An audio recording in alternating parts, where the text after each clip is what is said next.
Hello and welcome to this overview of chart patterns. Chart patterns is a part of technical analysis that most people don't immediately master, as it takes some time and a little bit of experience in the markets to understand. Fortunately, AutoChartist will give you a boost not only by showing you where chart patterns form, but it will also put you on the fast track to learn to identify them yourself and understand what well-formed patterns look like. The basis of chart patterns is market psychology. That is, price going up to a point where traders decide in their minds that a stock or commodity is too expensive, then they stop buying it and some start selling it to take profits and the price drops. And the same thing happens in reverse. When a price goes low enough that in the minds of traders it becomes cheap, they start buying and the price rises. It is this decision-making process that happens in the minds of traders collectively, everyone's actions influencing everyone else's decisions, that we call market psychology.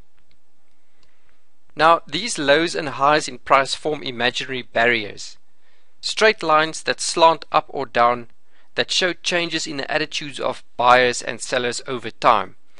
These lines are what we refer to as support and resistance.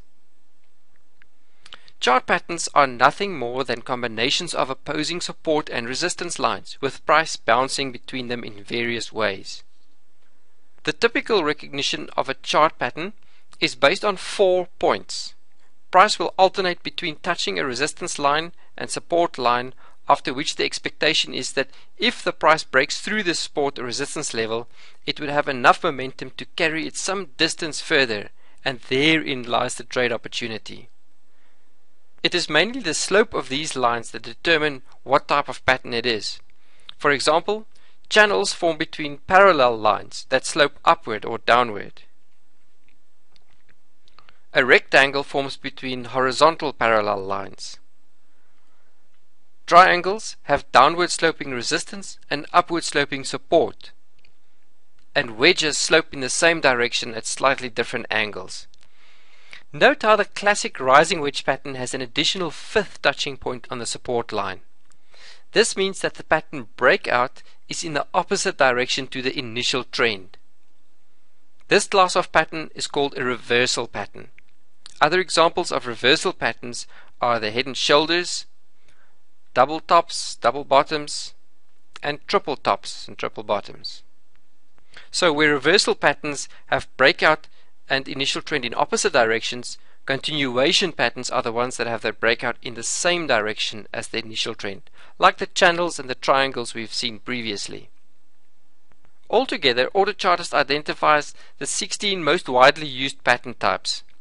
As some of these can be classified as reversal or continuation patterns, there is also the distinction between trending patterns, such as channels, where the support and resistance lines are parallel, effectively forming a trend, and non-trending patterns like triangles, where the price gets squeezed into a corner and has to break out through either the support or resistance purely through the normal continuation of price action, meaning price doesn't ever stop changing. In addition, AutoChartist identifies chart patterns even before the price breaks through the support or resistance line. Strictly speaking, and according to charting theory, these are not fully formed chart patterns, but if the price continues in the expected direction and it breaks through support or resistance, then it would be accepted as a completed pattern and it would have a target price expectation. Emerging patterns are particularly useful for swing traders on trending pattern formations. For more information on the distinction between emerging and complete patterns, see our educational video that explains it in more detail. With each pattern that AutoChartist identifies, there's also a collection of quality indicators. And there's also a video about quality indicators that will explain them to you in more detail. Chart patterns are a great starting point for scanning the market for potential trade opportunities.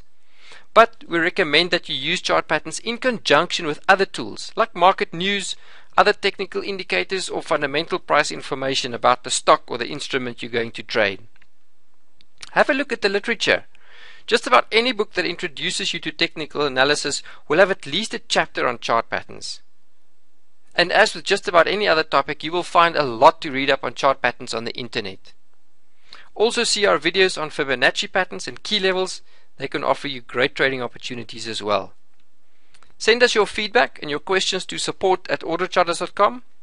Best of luck with your trading, and thanks for watching this video.